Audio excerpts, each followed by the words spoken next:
नमस्कार दोस्तों, मेरे प्यारे दोस्तों, हम सर्कल स्टार्ट किए थे और सर्कल में चापों की सर्वांग समता पढ़ चुके थे। दोस्तों एक बार हम रिवाइज कर लेते हैं। देखिए, हम ये पढ़ लिए थे कि ये कोई सर्कल है। सर्कल में यदि ये कोई दो पॉइंट है और इससे केंद्र पर ये कोण बनता है। अब तो दोस्तों ये जो कोण बनता है, मान लेते हैं यहाँ पर कि ये कोण एक्स अंश है और यहाँ से मान लेते हैं ये कोण भी एक्स अंश है। दोस्तों ये दोनों कोण एक्स अंश है और यहाँ पर इसका नाम दे देते हैं ए बी और इसका सी।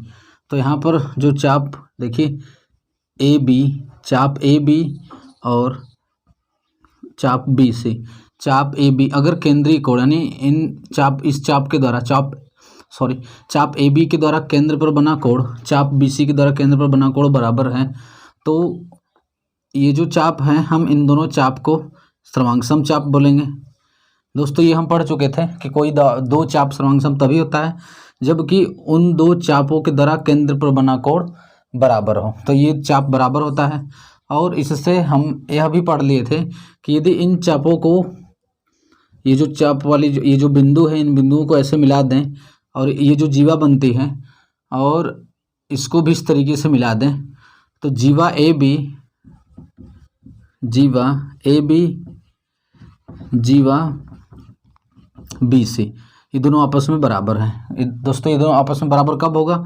जबकि चाप ए बी चाप बी सी दोनों सर्वांग सम हो। तो चाप सर्वांग सम होने पर जीवा बराबर होता है। और यदि इस तरीके से दे दे कि यह एक सर्कल है, सर्कल का चाप ए बी सर्कल का जीवा ए बी और कोई दूसरा सर्कल मान लेते हैं इसी में दिया है बी सी, ये मान लीजिए यहाँ पर दिया हुआ है बी सी और दे दिया आपसे कि चाप दोस्तों जीवा ए बी बराबर है जीवा बी सी के। इस सर्कल में देखिए दोस्तों, जीवा ए बी जीवा बी सी, इस सर्कल का जीवा बी सी इस सर्कल का जीवा ए बी बराबर है। तो ये यहाँ पर ये जो कोण बन रहा है और ये जो कोण बन रहा है, तो ये एक्स अंश है तो ये भी एक्स अंश बनेगा। यदि इसका जीवा बराबर है तो केंद्र पर बना कोण बराबर होगा और चाप ए बी चाप बी सी के सर्वांग सम होगा। दोस्तों ये मैं पढ़ा चुका था। आज हम आगे चलते हैं और आज हम सीखेंगे कि मैं इसको इरेज करके बताता हूँ दोस्तों। चलिए दोस्तों अब हम आगे देखते हैं। यह एक सर्कल है। अब इस सर्कल में एक जीवा दिया है, मान लीजिए ये पी है, ये क्यू है। एक जीवा पी क्यू है और इस सर्कल का सेंटर सी है। एक सर्कल है जिसका केंद्र सी है और इसका एक जीवा पी क्यू है।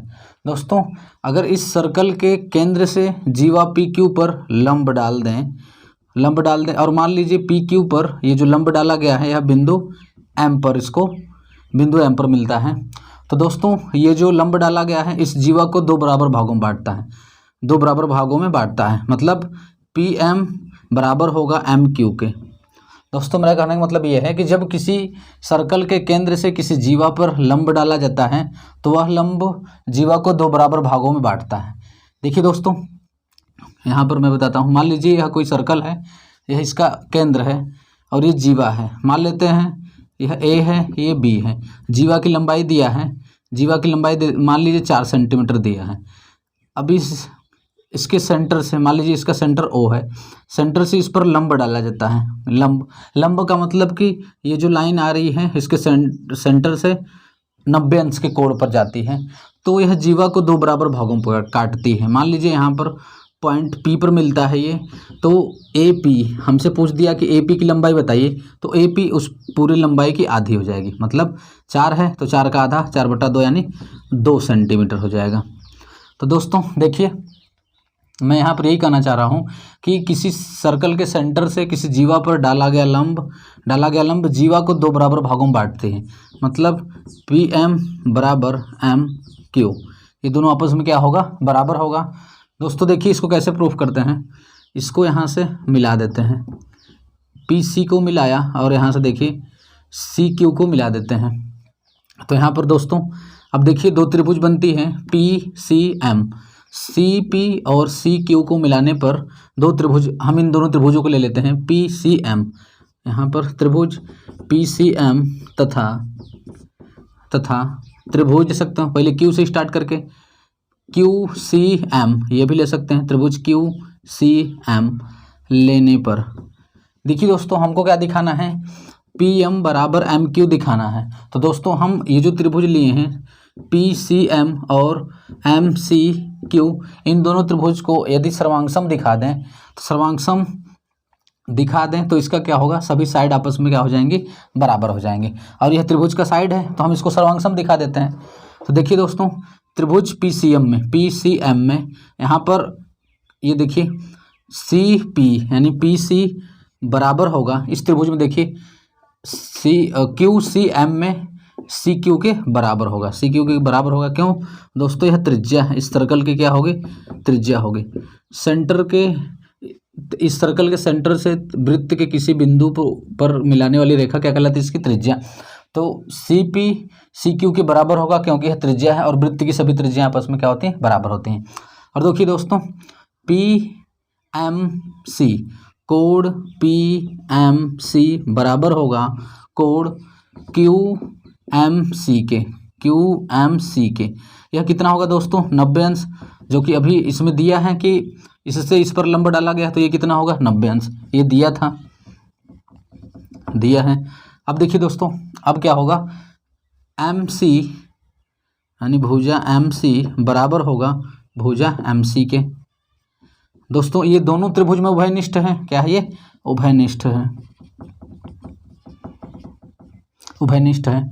अब देखिए दोस्तों ये वाली भुजा के बराबर, अब ये पी एम सी कोण क्यू एम सी कोण के बराबर है और भुजा सी एम दोनों में उभयनिष्ठ है। अब क्या होगा कि जब ये तीनों चीज़ें बराबर हैं तो किसी त्रिभुज को सर्वांगसम दिखाने के लिए तीन चीज़ हमको दिखानी पड़ती है, या तो हम भुजा कोण भुजा से दिखा दें, या तो भुजा भुजा भुजा या कोण कोण, ये हम पीछे पढ़ चुके हैं।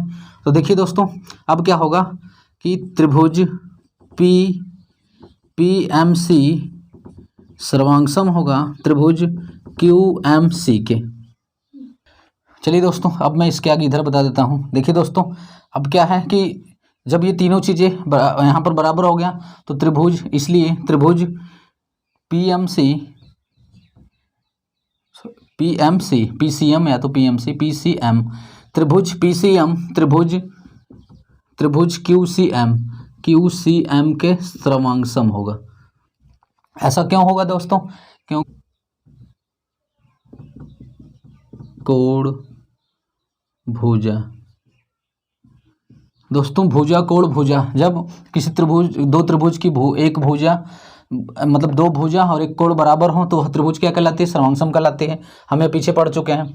अब देखिए दोस्तों जब यह त्रिभुज सर्वांगसम है तो त्रिभुज की सर्वांगसम होने का मतलब कि इस त्रिभुज की सारी भुजाएं और सारे कोण, संगत भुजाएं और संगत कोण आपस में क्या होंगे, बराबर होंगे।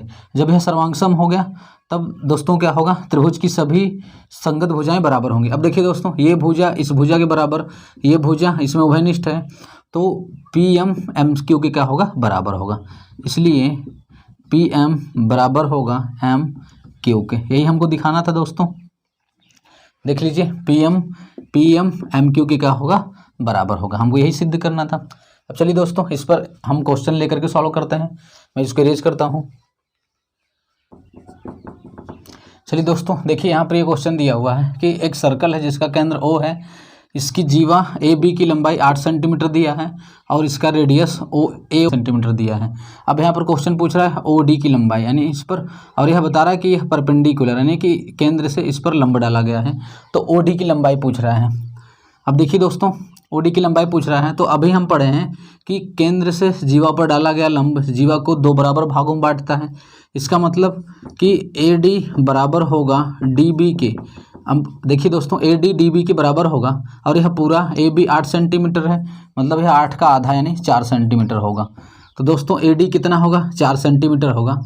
अब देखिए दोस्तों तो ये देखिए त्रिभुज ए ओ डी, त्रिभुज ए ओ डी समकोण त्रिभुज होगा, दोस्तों समकोण त्रिभुज इसलिए होगा क्योंकि इससे इस पर लंब डाला गया है और यह एक 90 डिग्री का एंगल यहाँ पर बना रहा है, तो ए ओ डी एक समकोण त्रिभुज होगा। अब इसमें पाइथागोरस थ्योरम लगाने से ओ डी का वैल्यू निकाल सकते हैं। तो यहाँ पर देखिए दोस्तों, पाइथागोरस थ्योरम से, पाइथागोरस प्रमेय से अगर निकालेंगे तो ये आ जाएगा ओ डी का स्क्वायर बराबर ए ओ का स्क्वायर।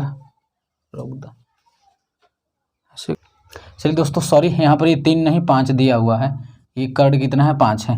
देखिए दोस्तों, ओ डी का स्क्वायर बराबर ए ओ का स्क्वायर माइनस ए डी का स्क्वायर, मतलब कि लंब का स्क्वायर बराबर कर्ण का स्क्वायर माइनस आधार का स्क्वायर, ये होगा। देखिए दोस्तों, ओ डी हमको निकालना है, तो ओ डी का स्क्वायर बराबर ए ओ का स्क्वायर यानी 5 का स्क्वायर माइनस ए डी का स्क्वायर यानी 4 का स्क्वायर। देखिए दोस्तों, 5 का स्क्वायर ये हो जाएगा 25 माइनस 4 का स्क्वायर 16, 25 में से 16 घटाएंगे तो बचेगा 9। दोस्तों ओ डी का स्क्वायर बराबर 9 आया, तो ओ डी का वैल्यू क्या आ जाएगा, अंडर रूट का 9 यानी कि 3 आ जाएगा। तो दोस्तों ओ डी बराबर क्या निकल जाएगा, 3 सेंटीमीटर, ये निकल जाएगा 3 सेंटीमीटर, ये आंसर हो जाएगा। मेरे प्यारे दोस्तों, मुझे उम्मीद है कि यहाँ पर ये जो बताया गया आपको बहुत अच्छे से समझ में होगा। मेरे प्यारे दोस्तों, यदि आज की वीडियो आपको पसंद आई है तो आप अपने संगी दोस्त मित्र पर सबके यहाँ शेयर करें। यदि आप इस चैनल पर नए हैं तो इस चैनल को सब्सक्राइब करें। आज के लिए इतना ही रखते हैं। जय हिंद।